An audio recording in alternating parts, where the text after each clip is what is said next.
আসসালামু আলাইকুম। 18 বাংলা সংবাদে সবাইকে স্বাগত জানাচ্ছি। আমি ভাবনা আহমেদ।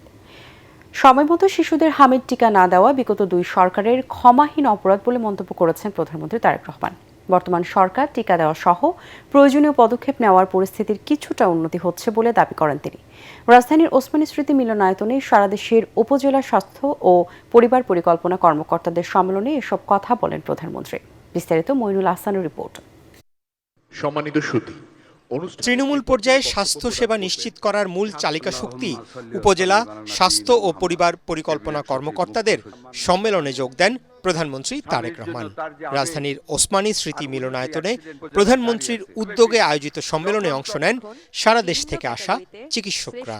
এতে লোকবল, প্রয়োজনীয় যন্ত্রপাতির অভাব, নিরাপত্তা, আবাসন, যাতায়াত সহ নানা সমস্যার কথা তুলে ধরেন মাঠ পর্যায়ের চিকিৎসকরা। প্রধানমন্ত্রী তার বক্তব্যে চিকিৎসকদের অসুস্থ মানুষের বিপদের বন্ধু উল্লেখ করে বলেন, নানা সীমাবদ্ধতার মধ্যেও সাধারণ মানুষের দোরগোড়ায় স্বাস্থ্য সেবা পৌঁছে দিতে হবে। আমরা যদি রোগের শুরুতেই রোগ প্রতিরোধের ব্যবস্থা নিতে পারি, তাহলে রোগের বিস্তার মোকাবেলা অনেক বেটার ভাবে সম্ভব। আমাদের এই নীতি বাস্তবায়নে উপজেলা স্বাস্থ্য ও পরিবার কল্যাণ কর্মকর্তাদের ভূমিকা, অর্থাৎ আপনাদের ভূমিকা অনস্বীকারযোগ্য। আওয়ামী লীগ ও অন্তর্বর্তী সরকারের সমালোচনা করে প্রধানমন্ত্রী বলেন, বিগত সরকারের অবহেলার কারণেই সারা দেশে হাম ছড়িয়ে পড়েছে। সারা দেশে শিশুদেরকে হামের টিকা না দেওয়ার ফলে বিগত ইমিডিয়েট দুটি সরকারের জীবন বিনাশী ব্যর্থতা মনে হয় ক্ষমাহীন অপরাধ। ভবিষ্যতে আর কখনোই যাতে এ ধরনের ঘটনার পুনরাবৃত্তি না হয়, বর্তমান সরকার সারা দেশে জরুরি ভিত্তিতে হামের টিকা দিয়ে তড়িৎ ব্যবস্থা নেওয়ায় আল্লাহর রহমতে পরিস্থিতি অবনতি কিছুটা রোধ করা সম্ভব হয়েছে এবং আমরা দৃঢ়ভাবে বিশ্বাস করি আপনাদের ঐকান্তিক প্রচেষ্টার ফলে এটিকে আমরা রোধ করে নিয়ে আসতে সক্ষম হব ইনশাআল্লাহ। এবং এই জন্য আমরা যেই রোধটি করতে পেরেছি, হঠাৎই সমস্যাটি থেকে শিশুদেরকে রক্ষা করতে পেরেছি, এই জন্য আমি সারা দেশের সকল চিকিৎসক এবং স্বাস্থ্যকর্মী সহ আপনাদের সকলকে সরকারের পক্ষ থেকে আন্তরিক ধন্যবাদ জানাতে চাই। নারীদের অগ্রাধিকার দিয়ে 1 লাখ নতুন স্বাস্থ্যকর্মী নিয়োগ, পর্যায়ক্রমে স্বাস্থ্য খাতে জিডিপির 5% বরাদ্দ সহ তার সরকারের বিভিন্ন পরিকল্পনার কথা তুলে ধরে সবার সহযোগিতা চান প্রধানমন্ত্রী তারেক রহমান।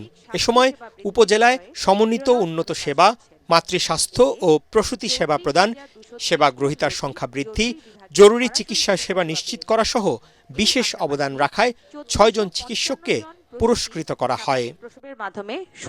মইনুল আহসান, এটিএন বাংলা, ঢাকা। ডাক্তার শোভন কুমার। হাম আক্রান্তদের জন্য সরকার বিশেষ আইসিইউর কথা বললেও বেশিরভাগ হাসপাতালে এর অস্তিত্বই নেই বলে অভিযোগ করেছেন জামায়াতের আমির ডক্টর শফিকুর রহমান। বলেন, দেশের স্বাস্থ্য খাতের অবস্থা অত্যন্ত নাজুক। সকালে রাজধানীর শিশু হাসপাতালে হাম আক্রান্ত শিশুদের চিকিৎসা ও স্বাস্থ্যের খোঁজ নিতে গিয়ে এসব কথা বলেন তিনি। এ সময় সীমিত ধারণ ক্ষমতা এবং নানা সুযোগ সুবিধার অভাবে বাংলাদেশ শিশু হাসপাতালে চাহিদা অনুযায়ী সেবা দেওয়া সম্ভব হচ্ছে না বলেও জানান তিনি। আশ্বাস দেন, ভবিষ্যতে ক্ষমতায় গেলে শিক্ষা এবং স্বাস্থ্য খাতের ব্যাপক উন্নয়ন করবে জামাত। আমরা সংসদে প্রশ্ন করে জানতে চেয়েছিলাম হামের চিকিৎসার জন্য আইসিইউ দরকার হয়, সেই আইসিইউ আছে কিনা। বলা হয়েছে আসে। আমি একজন চিকিৎসক হিসাবে সাক্ষ্য দিচ্ছি, বেশিরভাগ ক্ষেত্রে কোনো আইসিইউ অস্তিত্বই নেই। আইসিইউ মেনটেন করতে হলে আগে আইসিইউর রিসোর্স পার্সন ট্রেন্ড আপ করতে হবে, যাদেরকে ক্রিটিক্যাল কেয়ার স্পেশালিস্ট বলা হয়। সেই ব্যবস্থাই তো বাংলাদেশে গড়ে তোলা হয়নি। পুরা স্বাস্থ্য খাতটি একটা ডিজাস্টার। আমি সেদিন ময়মনসিংহ মেডিকেল কলেজে একজন রোগী দেখতে গিয়েছিলাম। যে দৃশ্য দেখে আসছে, এটি হাসপাতাল বলা যাবে না, এটাকে বড়জোর একটা বাজার বলা যেতে পারে। শুরু হলো এবছরে হজ যাত্রা। ঢাকা থেকে হজ ফ্লাইট উদ্বোধন করলেন প্রধানমন্ত্রী তারেক রহমান। প্রধানমন্ত্রী আশকোনা হজ ক্যাম্পে গিয়ে যাত্রীদের সঙ্গে কুশলাদি বিনিময় করেন এবং সুষ্ঠুভাবে পবিত্র হজ পালনে সবার প্রতি শুভকামনা জানান। আগামী বছর থেকে হজ যাত্রীদের সুযোগ সুবিধা বাড়ানোর পাশাপাশি হজের খরচ আরও কমানোর আশ্বাস দিয়েছেন প্রধানমন্ত্রী তারেক রহমান। শুক্রবার রাত 12:30টায় 419 জন যাত্রী নিয়ে ঢাকা থেকে ছেড়ে স্থানীয় সময় ভোরে জেদ্দায় পৌঁছায় প্রথম ফ্লাইটটি।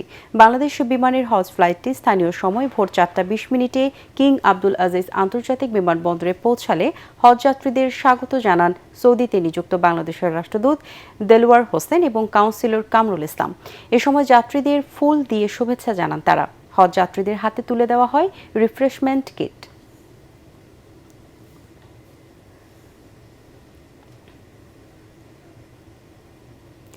হাম ও উপসর্গ নিয়ে প্রতিদিনই মৃত্যু হচ্ছে শিশুদের। শত শত রোগী ভর্তি হচ্ছেন হাসপাতালে। হামের বিশেষ টিকা ক্যাম্পেইন শুরুর পরও কমছে না সংক্রমণের হার। এই পরিস্থিতিতে হাম নির্মূল কৌশলপত্র আবারও চালু করতে এবং টিকা চেইন শক্তিশালী করার সুপারিশ করেছে ডক্টরস প্ল্যাটফর্ম ফর পিপলস হেলথের। রাজধানীতে জ্বালানি তেলের জন্য চলছে হাহাকার। দীর্ঘ লাইন পাড়ি দিয়ে চাহিদা মতো তেল না পাওয়ায় ক্ষোভ বাড়ছে গ্রাহকদের। শনিবার নগরীর ফিলিং স্টেশন পরিদর্শনে এসে বিরোধী দলীয় নেতা ডক্টর শফিকুর রহমান অভিযোগ করেছেন, জ্বালানির সংকট ধামাচাপা দেওয়ার চেষ্টা করছে সরকার। এদিকে রোববার থেকে বাজারে অকটেন সরবরাহ 25% বাড়ানো হবে বলে এক বিজ্ঞপ্তিতে জানিয়েছে বাংলাদেশ পেট্রোলিয়াম কর্পোরেশন বিপিসি। নৌবন্দরগুলোতে আমেরিকান অবরোধ অব্যাহত থাকায় ফের হরমুজ প্রণালী বন্ধের ঘোষণা দিয়েছে ইরান। এদিকে ওয়াশিংটন তেহরান দ্বিতীয় দফা শান্তি আলোচনায় সোমবার অনুষ্ঠিত হতে যাচ্ছে ইসলামাবাদে। কয়েকটি সূত্রের বরাতে এমন তথ্য দিয়েছেন সিএনএন। ওদিকে মার্কিন প্রেসিডেন্ট ডোনাল্ড ট্রাম্প জানিয়েছেন তেহরানের সঙ্গে শান্তি চুক্তির খুব কাছাকাছি ওয়াশিংটন। এবারে খেলার খবর। অস্ট্রেলিয়া সিরিজের পাশাপাশি পাকিস্তান সিরিজের সূচিও চূড়ান্ত হয়েছে টাইগারদের। আগামী জুনে অস্ট্রেলিয়া জাতীয় দল আসবে বাংলাদেশ সফরে। তার আগে পাকিস্তান বাংলাদেশ এসে খেলবে দুটি টেস্ট। ম্যাচ দুটি হবে ঢাকা ও সিলেটে। আগামী 3 মে পাকিস্তান দল ঢাকায় পা রাখবে। প্রথম টেস্ট শুরু হবে 8 মে মিরপুরে এবং 16 মে থেকে দ্বিতীয় ম্যাচটি হবে সিলেটে। দুটি ম্যাচই আইসিসি টেস্ট চ্যাম্পিয়নশিপের অন্তর্ভুক্ত। এরপর জুনে বাংলাদেশ সফরে এসে 3টি ওয়ানডে ও 3টি টি-20 ম্যাচ খেলবে অস্ট্রেলিয়া। বাংলাদেশ সফরে আসার আগে পাকিস্তানে যাবে অজিরা, সেখানে খেলবে 3টি ওয়ানডে।